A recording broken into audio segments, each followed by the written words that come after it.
Si hay algo que caracteriza a la sexta generación de consolas, es la presencia de segundas partes, sin que necesariamente sea el 2 de un primer juego.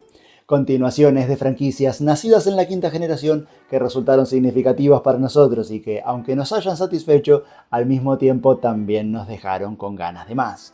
De satisfacer esa histeria de más de lo mismo, pero diferente. Hay muchos juegos de entre los que elegir, pero en este video hablaremos del que mejor logró esa paradoja de volver a contar una historia y al mismo tiempo contar una historia nueva. Paper Mario para Nintendo 64 y Paper Mario The Thousand Year Door para Nintendo GameCube. Suscríbete para más, es un pequeño clip para vos y a mí me ayuda un montón.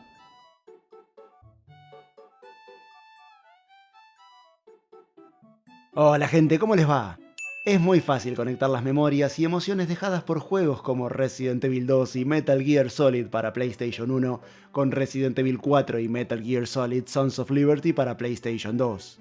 Del mismo modo, podemos pasar cualquier Metroid y estar seguros del universo en el que estamos sin importar la consola de Nintendo de la que se trate. También podemos saltar de los Fire Emblems de Game Boy Advance a los de GameCube y Wii, y saber perfectamente lo que estamos haciendo, pues aunque los universos son diferentes, las mecánicas son casi iguales. Pero ¿qué pasa cuando, si bien las historias no necesariamente son secuelas entre sí de una consola a la otra, sí pasan en el mismo universo y hasta son realizadas por el mismo personaje algún tiempo después? Es re loco, pero llegamos a sentir que estamos reviviendo aquella historia de ese juego anterior al experimentar las mismas físicas, la misma animación y en algunos casos hasta el mismo control. Pasamos por esa intensa familiaridad y aún así al mismo tiempo estamos seguros de que el juego es distinto y novedoso y no lo sentimos monótono. Tal es el caso de Paper Mario, una saga nacida como una alternativa RPG a los juegos plataformeros del fontanero vestido de rojo. Hacía unos 4 años que Mario había saltado al mundo 3D con Super Mario 64, así que optaron por juntar ambos mundos. Un Mario de papel 2D en un mundo 3D. Una idea arriesgada, pero acertada. Una idea que, aunque nació como una simple ramita de lo que Mario venía haciendo, terminó por convertirse en su propia saga. Antes de pasar al análisis de ambos juegos de Paper Mario en sí, cabe destacar que esta obra maestra nació de la mano de Intelligent Systems. Si no te suenan, déjame refrescarte la memoria. Son los genios absolutos detrás de franquicias como WarioWare y Fire Emblem. Y por si fuera poco, esta gente viene de aún más atrás en el tiempo, ya que empezaron en 1983 con la NES, participando en el desarrollo de grandes clásicos de la historia como Duck Hunt, Wrecking Crew y el mismísimo primer Mario Bros. Ya tendrán su video en el futuro. Volvemos. Vamos a meternos directamente en sus gráficos y arranquemos hablando de la principal característica de Paper Mario, un mundo 3D en el que todos sus habitantes son planos y de papel, o sea, en 2D. Aunque no poseen animaciones detalladas en sus interacciones, las caras son sumamente expresivas y cada personaje está hecho con terminaciones limpias y redonditas. Dadas las limitaciones de la época, se notan los ángulos de los elementos 3D, pero los habitantes son otro cantar y podemos apreciar detalles faciales y hasta verbales gracias a sus caras y expresiones, acompañadas por las nubes de texto como las que encontramos en un cómic, así como las fuentes dentro de ellas que van desde ser un texto común y corriente hasta moverse y cambiar de tamaño según la ocasión para comunicarnos la situación con aún más énfasis. La música estuvo a cargo de Yuka Tsuchiyoko. Tal vez no resuene tanto como otros artistas como Grant Kirkhope en Donkey Kong 64, Motoi Sakuraba en Tales of Symphonia o Yoko Shimomura en Mario & Luigi Superstar Saga. Pero recordemos que la compañía desarrolladora detrás de Paper Mario es la misma que está detrás de Fire Emblem. Por lo que no es de extrañar que no les haya temblado el pulso a la hora de llamar a la misma persona detrás de su fabulosa banda sonora. Exacto. Esta mujer ha logrado la excelencia en sonido tanto en Fire Emblem como en los dos primeros Paper Mario. Ha creado decenas de temas para zonas completas así como variantes para subzonas relacionadas. Hizo un trabajo tan grosso con Paper Mario 1 y 2 que cada jefe cuenta con su propia música. Muchos temas son nuevos, hechos desde cero, y varios otros son arreglos y remixes de temas antiguos.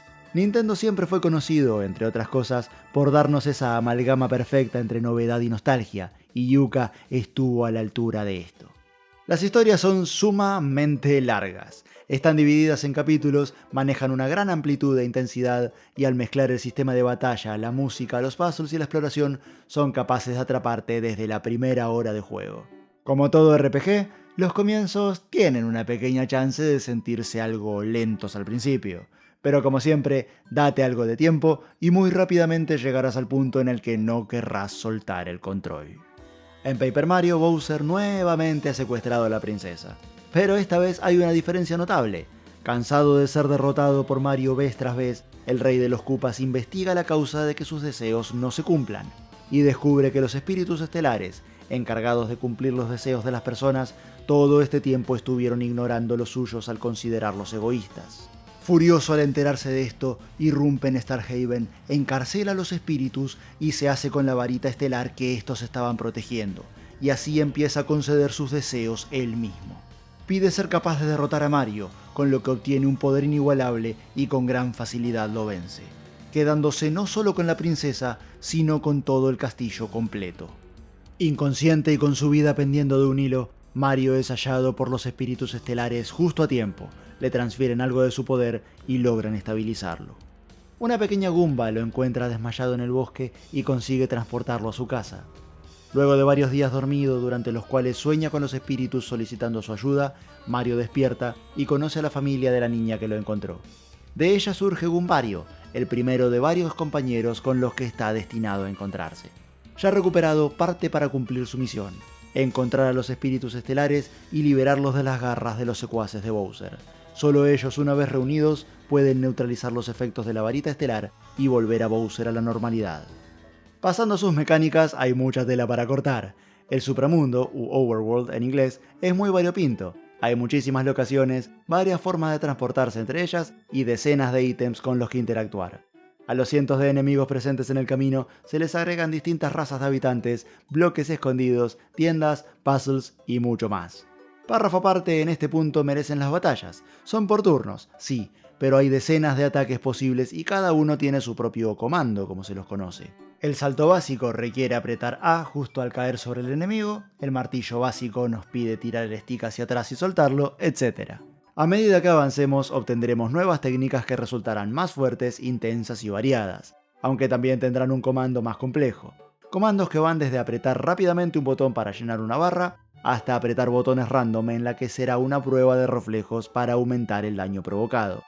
Y hablando de daños, también debemos defendernos. Utilizando los comandos reduciremos el daño recibido si lo hacemos bien. Si hay algo que no puede faltar en los RPGs es un menú, y en el caso de Paper Mario hicieron un excelente trabajo separado por pestañas. Stats para ver un resumen con nuestro equipamiento, nivel, cantidad de HP, etc. Insignias, de las que hablaré luego. La pestaña Items es bastante autodescriptiva. Equipo para refrescar conceptos sobre las habilidades especiales de nuestros compañeros. Espíritus para checar los que llevamos rescatados y qué poderes nos dan. Y mapa para, obviamente, saber dónde estamos parados. Previo a Paper Mario estábamos acostumbrados a manejarnos por niveles independientes o, como mucho, mundos independientes amplios con bastante exploración de la mano de Super Mario 64. Esta vez es un solo gran mundo dividido por zonas temáticas que van desde un amplio desierto en el que es fácil perderse hasta un lúgubre bosque que lleva a una gran mansión repleta de bus.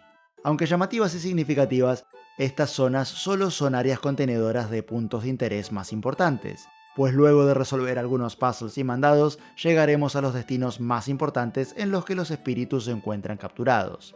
Dentro de estos lugares nos esperan pasajes laberínticos y aún más puzzles que debemos resolver usando no solo algunas habilidades nuevas, sino también la ayuda de nuestros compañeros. Volviendo a las batallas, pasamos a un punto fuerte, incluso para los estándares de un RPG, los enemigos. A diferencia de los de Super Mario 64, esta vez poseen una inteligencia muy superior. Cada uno de ellos tiene su propio set de técnicas y para reducir un poco el daño tendrás que estudiarte bastantes timings. Los jefes en particular tienen una gran capacidad de adaptabilidad. Poseen técnicas que van desde aplicar estados alterados con sus ataques hasta habilidades de regeneración. Habrán situaciones en las que luego de varios minutos de darnos mutuamente duro y parejo, de pronto nos den vuelta la tortilla haciéndonos 20 puntos de daño con solo un ataque o recuperando media barra de vida en pocos segundos con todo el trabajo que costó bajarla hasta ahí. Nos obligarán a desarrollar la misma virtud y ser creativos en nuestro contraataque. Como digo frecuentemente, un jefe que aprende siempre es bienvenido. Si fusionamos los apartados de diseño, arte y exploración, nos da como resultado algo que invoca una gran sensación de inmersión. Como ya dije, se trata de un solo gran mundo. Y si lo analizamos en 3D y prestamos atención a los recursos que le dan profundidad, podemos caer muy fácilmente en la ilusión de que este mundo es mucho más grande de lo que podemos recorrer. Cada capa de papel añade un nivel de profundidad a la experiencia. De este modo, aunque solo podemos interactuar con algunas de estas capas y movernos por ellas, podemos perdernos mirando el horizonte e imaginar cómo serían otros lugares de este mundo. Y teniendo en cuenta que la saga no se quedó en este único juego, no es tan loco pensarlo así. Ok, hora de hablar de un punto protagónico de Paper Mario en lo que a batallas y personalización respecta: insignias y leveleo. Empecemos por el aumento de niveles. Como la mayoría de los RPGs, ganar batallas nos da puntos de experiencia y con ellos aumentamos de nivel. En este caso, cada 100. Si bien podría resultar llamativo el hecho de que la cantidad de puntos necesaria es siempre la misma a diferencia de la mayoría de juegos de este tipo, el plato fuerte está en otra parte. Resulta que en lo que respecta a stats, en este juego solo tenemos 3. HP, o sea la salud, FP, que serían algo así como puntos de acción, y BP, una representación numérica del espacio disponible para ubicar insignias, o emblemas, como lo tradujeron luego. Pero estos stats no aumentan al azar o automáticamente al levelear, sino que nosotros elegimos a cuál le daremos prioridad con cada nivel adquirido. Aunque todos los stats son importantes según cuál sea tu estilo de juego, nos enfocaremos en los BPs. Cuanto más alta tengamos esta característica, más insignias podremos usar. Y cuantas más insignias podamos usar, más poder, combinaciones y estrategias podremos manejar. Paper Mario tiene la particularidad de poseer pocos aumentos de poder guionados, así que si queremos infligir más puntos de daño, debemos configurar nuestro set de insignias acorde a ese efecto. Según el adversario que tengamos enfrente, habrá veces en las que querramos anteponer el ataque a la defensa y acabar con él rápidamente. Mientras que en otras ocasiones priorizar la capacidad de aplicar efectos alterados cediendo capacidad de ataque podría marcar la diferencia entre la victoria y la derrota. A medida que avancemos en el juego, la dificultad obviamente irá en aumento, y los enemigos tendrán más puntos de vida, ataque y defensa. Como dije recién, muy pocas veces en el juego nos darán equipamiento que aumente nuestro poder permanentemente, así que para estar a la altura de los nuevos enemigos, deberemos pulir mejor nuestra estrategia en el uso de insignias. Al principio del video mencioné brevemente a Goombario como el primero de varios compañeros que Mario conocerá durante su aventura. Un detalle a destacar antes de pasar al siguiente juego es que cada uno de ellos posee habilidades especiales que pueden usar tanto en batalla como en el overworld. Por citar algunos ejemplos, Goombario puede tirarte data tanto de diversos sitios del mundo como de tus enemigos una vez dentro del campo de batalla. Cooper obviamente ataca con su caparazón siendo inmune a algunas defensas como las espinas, habilidad que también puede usar en el overworld para llegar a lugares lejanos y alcanzar objetos o activar switches. Cada compañero que conozcamos extiende aún más el campo de posibilidades tanto de zonas nuevas como de las pasadas. Y a lo largo y ancho del reino encontraremos unos superbloques con los que podrán aprender habilidades nuevas para usar en batalla. Al tratarse de RPGs, los juegos de Paper Mario son extremadamente largos, pero no de una manera artificial. Es cierto que las batallas alargan aún más la experiencia y si no están hechas con cuidado podrían generar sensación de monotonía. Este claramente no es el caso, ya que las historias son súper largas, el mundo es muy extenso y hay una buena cantidad de locaciones con sus propias amplitudes. Una prueba de que el juego no necesita de las batallas para hacerse largo, digamos, la tenemos en insignias como First Attack, que al llevarla equipada nos permite acabar de un golpe y sin entrar en batalla con los enemigos de los cuales no hubiera salido ni un punto de experiencia al ser de bajo nivel. Cuando un juego es largo y no de una manera artificial, es normal sentir que nos absorbe su atmósfera y queremos continuar con la historia al engancharnos con ella. Hay decenas de cinemáticas que aportan cada vez más a la historia, dado que transcurren al menos 2 aventuras a la vez. Pues mientras Mario lucha por rescatar a los espíritus estelares, la princesa también está aportando a la causa desde su lado. Y ahí lo dejo. Algunas veces habremos jugado durante tanto tiempo que no nos daremos cuenta del largo tramo de la historia que hemos avanzado y eventualmente será inevitable sentir sueño al verlo a Mario irse a dormir acompañado por ese jingle que nos dice: bien, hora de renovarse y volver a estar full power. Y te estoy hablando a vos del otro lado del televisor.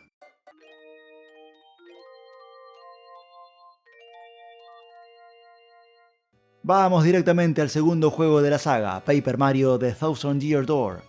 Algún tiempo después de los eventos del primer juego, nos encontramos con que la princesa ha sido secuestrada. Esta vez simplemente se fue por su cuenta a una zona llamada Rogueport. Desde ahí le envía a Mario una carta junto a un mapa en la que le cuenta que dicho mapa apuntaría a un tesoro. Termina esas líneas pidiéndole que vaya a verla, pues la búsqueda podría ser demasiado para ella sola. Como su nombre lo indica, ya que su traducción literal sería algo así como Puerto Pícaro, se trata de una ciudad que, aunque la gran mayoría de sus habitantes no son malvados o deshonestos, sí es hogar de algunas cuestiones aún sin resolver. Ya desde la pre-intro del juego podemos darnos cuenta de que la princesa ha sido demasiado confiada. Al llegar aquí e intentando reunir información, nos cruzaremos con Gumbella, quien está siendo perseguida por este sujeto llamado Lord Crump. Ella se esconde detrás de Mario y esto da comienzo a nuestra primera batalla, la cual por supuesto cuenta como tutorial. Luego de esto, Gumbella nos lleva con el profesor Frankly, de quien es una de las mejores estudiantes en la universidad. Al comentarle sobre el mapa del tesoro, nos cuenta que por casualidad, él se encuentra estudiando precisamente lo mismo, y que es la principal razón por la que se encuentra en Rogueport. Al oír sobre nuestra búsqueda, decide trabajar con nosotros dándonos toda la información que pueda y nos habla sobre los cristales estelares, unos objetos que, al parecer, están íntimamente relacionados con algo llamado la Puerta Milenaria. Afortunadamente dicha puerta no solo está muy cerca, sino que es muy fácil dar con ella, así que nos pide que lo sigamos a la zona subterránea para acercar el mapa a la puerta y ver si pasa algo especial por ello. Efectivamente, el mapa reacciona a la puerta y aparece en él una nueva zona a la que debemos dirigirnos para encontrar el primer cristal estelar. Sin mucha más información acerca de la princesa y entendiendo que para dar con ella los cristales son la clave, vamos en su búsqueda. Cada una de ellas nos dará habilidades especiales y de camino en camino obtendremos otras herramientas que no solo nos otorgarán acceso a zonas nuevas, sino que servirán para extender las zonas ya conocidas.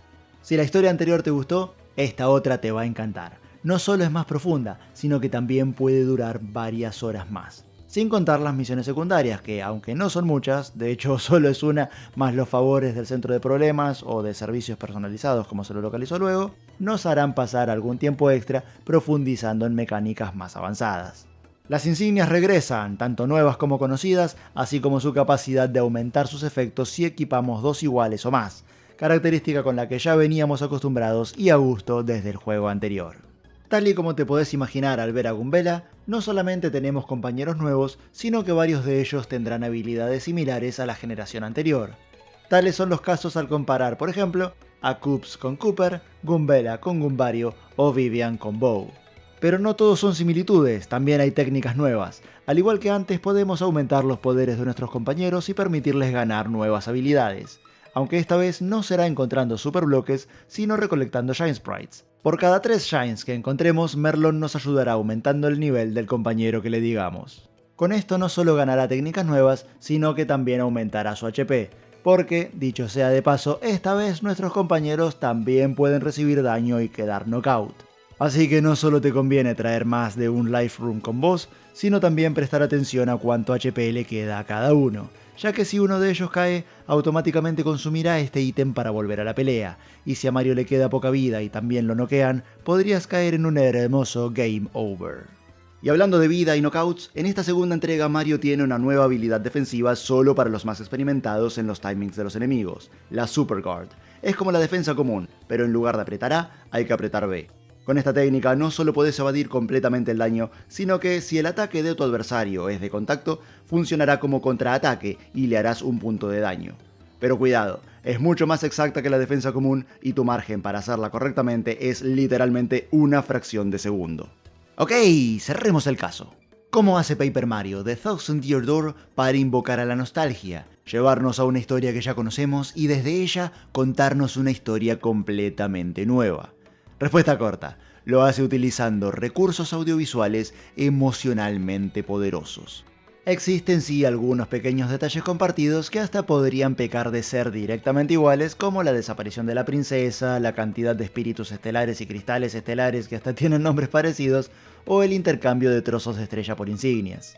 Detalles como estos, si estuvieran solos, generarían sensación de monotonía. Pero como no lo están, son un buen agregado y nos hacen sentir, en lugar de monotonía, familiaridad. Así que yo iré más allá. El tipo de arte es definido, perfecto, sabemos que es Paper Mario con solo verlo. Las animaciones son características en su tipo. No importa si vamos o venimos, cada persona y objeto se integran perfectamente a su entorno 3D. Aunque sus movimientos sean planos, es justamente eso lo que nos da esa idea de papel, un papel flexible, íntegro, un papel vivo. Aunque obviamente hay sonidos nuevos, estos están basados en los anteriores, y hasta hay algunos que directamente son los mismos. Sabemos cuando recogemos un ítem, cuando nos estamos moviendo por el menú, cuando usamos un ítem. Las mecánicas son las mismas y sobre la base que estas conforman es donde se construyen las nuevas. Los comandos de salto y martillo siguen siendo los mismos y hasta sus artes son prácticamente idénticas. Las habilidades especiales son diferentes entre juego y juego, así como sus comandos, pero sus artes son similares, los gráficos tienen su respectiva mejora generacional, aunque manteniendo el estilo artístico, y las sensaciones de tensión al decidir si conviene usar el turno para llenar la barra o efectuar técnicas especiales y que se vacíe aún más son iguales. Y a esto obviamente le sumamos las grandes similitudes entre la primera y segunda generación de compañeros. Como ya dijimos previamente, varios de ellos pueden hacer las mismas cosas junto a nuevas y esto también aporta a una refrescante familiaridad junto a una emoción por explorar qué cosas nuevas pueden hacer y cómo funcionan. Y por si todo esto fuera poco, si acaso podemos atrevernos a llamarlos errores o faltantes que el título anterior podría haber dejado, este juego se aseguró de eliminarlos. El Overworld es mucho más interactivo al hacer uso de las habilidades de nuestros nuevos compañeros. Podemos fortalecer a Mario muy por encima de lo que podíamos en la entrega anterior y hasta poner a prueba esa fortaleza, así como nuestra habilidad para formar estrategias en la fosa de las 100 pruebas, que tanto nos recuerda a otros desafíos parecidos presentes en juegos como Zelda The Wind Waker o Zelda Twilight Princess. Al momento de publicar este video, han pasado ya casi 25 años del nacimiento de esta hermosa saga que espero haya llegado para quedarse y seguir contando historias. Como experimento llegó, y como experimento triunfó. Con el tiempo ha seguido experimentando y se ha transformado en distintos formatos que ha dividido las aguas. Algunos hemos aceptado esos cambios y otros no tanto. Pero es justamente ese valor de jugársela por una forma de contar una historia lo que hizo de Paper Mario algo grande. Después de todo, eso es Paper Mario, una historia, y como toda historia, lo importante es cómo se cuenta. Sus siguientes juegos han probado otros caminos, pero de eso hablaremos en un próximo video. Y hasta acá llegamos con el video de hoy. Ahora les toca a ustedes y para eso están los comentarios. Si tienen algún dato extra o alguna sugerencia de juego o tema de video que les interese, Lancelot. Gracias por la visita, gracias por mirar. ¡Chao!